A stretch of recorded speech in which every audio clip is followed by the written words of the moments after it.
আজকে আমার জীবনের একটা ছোট্ট কাহিনী তোমাদের সাথে শেয়ার করব।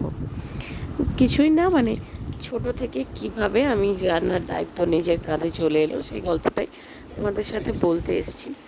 তো আমার বাড়িতে আমি রান্না বান্না খুব ছোটো থেকেই জানি, যেহেতু আমার রান্না বান্নার প্রতি একটু ভালো লাগা ছিল, তাই ছোটো থেকেই শিখতাম। আমি যখন 9-10-এ পড়ি তখন থেকেই একটু একটু করে রান্না বান্না করতে পারি। তো আমার ঠাকুমার কাছ থেকেই আমার হাতে খড়ি, আর ঠাকুমার রান্না দুর্দান্ত দুর্দান্ত। তো ওই ঠাকুমার কাছ থেকেই দেখে দেখে রান্না শেখা, রান্নার প্রতি ভালো লাগা, ভালোবাসা সবটাই। এরকমই একদিন আমি ঠাকুমা রান্না করছি, আমি গেলাম, কী রান্না করছো ঠাকুমা? ঠাকুমা বললো, আরে বাবা দেখ কী রান্না করছি, শুধু তুই যা, খাওয়ার সময় দেখবি। বলো না কি রান্না করছো? আমি কৌতূহলবশত জিজ্ঞাসা করলাম, কারণ এত সুন্দর সেন্ট বেরোচ্ছিল। ঠাকুমা বললো, তুই যা, ঠিক খাওয়ার সময় দেখতে পাবি। ঠিক আছে, তাই হবে। দিয়ে যখন খেতে বসলাম, তরকারি দিয়েছে। কি, এ তো আলুর তরকারি। বলে খেয়ে দেখ। খেয়ে তো ভালোই হয়েছে, আর একটা জিনিস দিই। তো টপ করে যখন পাতে দিল, আমি তো এঁচুড়, আমি এঁচুড় খাই না, তুমি জানো না? খেয়ে দেখ না। আমি যাই হোক একটু অস্বস্তি করেই খেলাম, যেহেতু আমি এঁচোড়টা একদম পছন্দ করি না। খেয়ে বিশ্বাস করবে না, আর এত ভালো লাগলো। ঠাকুমা এ তো দারুণ হয়েছে। ঠাকুমা বলল, কী রে, ভালো লাগছে খেতে? দেখলি তো যে এই তরকারিটাও খাওয়া যায়। হ্যাঁ, নিরামিষ তরকারি যে এত ভালো হয়, আমি সেই দিন থেকেই, তারপর থেকে আস্তে আস্তে এঁচোড়ের প্রতি ভালো লাগা, ভালোবাসা, আমি এঁচোড় খেতে ধরি আর কি। তো এরকমই আমি ছোটো থেকে রান্না করতে ভালোবাসতাম। তো এরকমই হঠাৎ করে আমার কাঁধে রান্নার পুরো দায়িত্ব চলে আসে। কিভাবে?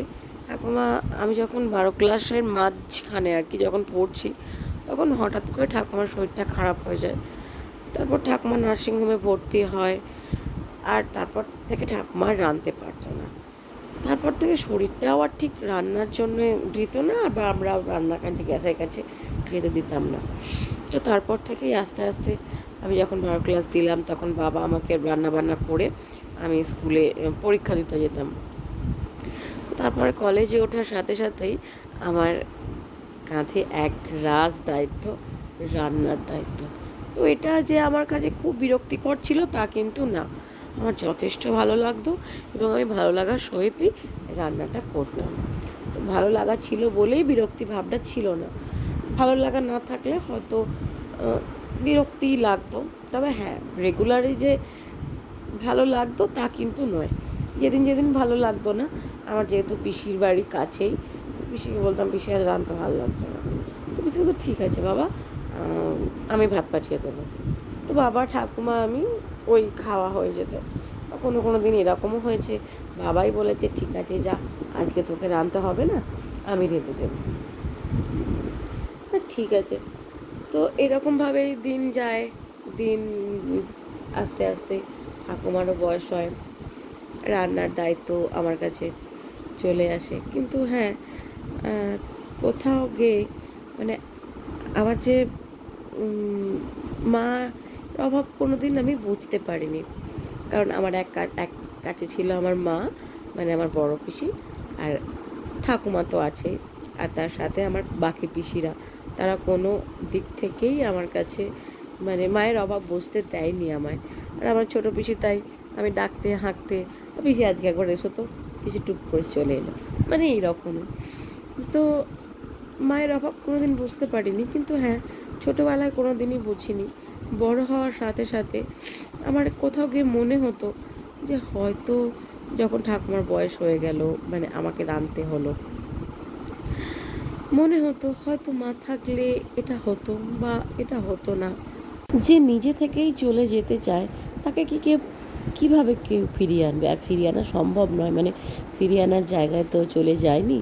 তো এগুলো আমার আর কিছু মনে হয় না, কারণ আমি মায়ের অভাব কোনো দিন বুঝিনি, বা মা জিনিসটা কি আমি কোনো দিন বুঝিনি, তাই আমার কিছু মনে হয় না। আর আমার পিসিদের তো তুলনাই হয় না।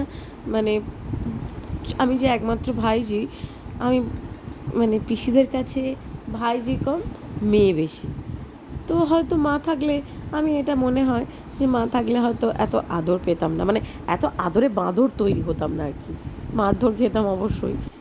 এখনও যেমন মানে আমি মার জিনিসটা কি কোনোদিন ঠাকুমা বাবা কারোর কাছ থেকেই খাইনি, তো হয়তো এত আদরে বাঁদর তৈরি হতাম না। আর ছোটোবেলায় যখন স্কুলে টিফিন নিয়ে যেতাম, তখন আমার রোজ বাঁধা ছিল মুড়ি আর আলু ভাজা। আলু ভাজা মানে একদম সেই চপচপে করে আলু ভাজা। আর ঠাকুমা এক একদিন চাউমিন করে দিত, আর ঠাকুমার হাতে সেই চাউমিন, আহা সে কি স্বাদ! মানে আমি এত ভালো ভালো জায়গায় চাউমিন খেয়েছি, কিন্তু কিন্তু ঠাকুমার হাতের যে স্বাদটা, সেই স্বাদ যেন কোথাও পাই না, মানে সেই স্বাদটা একদম অমূল্য। তো যাই হোক, আজকে অনেক কিছু বলে ফেললাম। তো দেখা হবে অন্য ভিডিওটা।